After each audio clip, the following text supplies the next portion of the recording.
Okay, this is number 2 FRQ from the 2026 AP Statistics exam. It says Holly, a botanist, read an online report that stated that adding coffee grounds to the soil of rose bushes will produce more roses. Holly decides to conduct an experiment to investigate this claim. She grows 30 rose bushes in a greenhouse with a controlled environment so the conditions will be the same for all rose bushes. When the rose bushes are a month old, she randomly assigns 15 rose bushes to have 1/2 cup of coffee grounds added to their soil. The other 15 will have no coffee grounds added to their soil. After 3 months, she counts the number of roses on each bush. So part A says, based on the information provided about Holly's experiment, identify the following. So the treatments is what she is doing to each of the randomly assigned 15 rose bushes. And so one of the treatments is a 1/2 cup of coffee in the soil, and the other treatment is just the soil, okay, nothing added.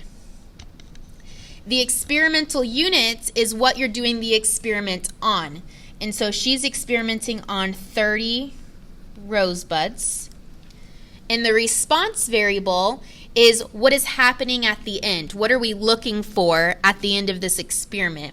And that is going to be the number of roses that grow after 3 months. Okay, part B says, in the context of Holly's experiment, describe how the treatments can be randomly assigned to the experimental units so that each treatment has the same number of units. So for this part B, there's several different ways you could answer this. One could be, let's say, using a random number generator.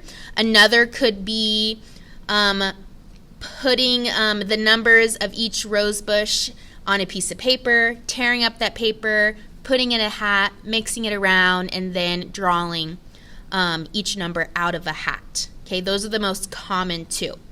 How I would answer this is so I'm going to answer part B down here. Number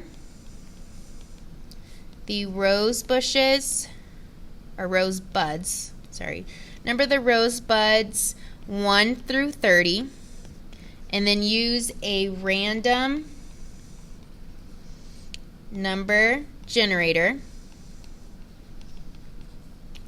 to select 15 unique, this is important because we don't want repeating numbers, unique rosebuds, and assign them to the first treatment.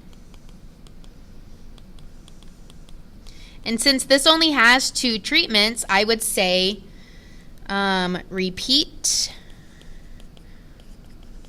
for the other treatment, or you could just say the remaining numbers are going towards the last treatment.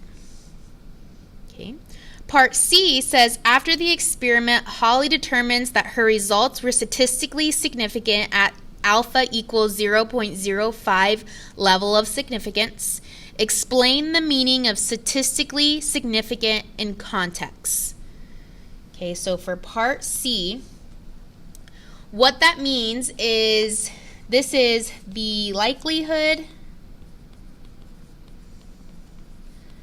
of observing a difference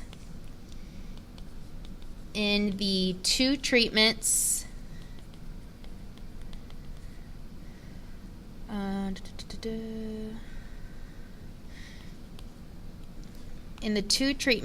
is so low, okay, less than 0.05. It has to be less if we have convincing evidence, right?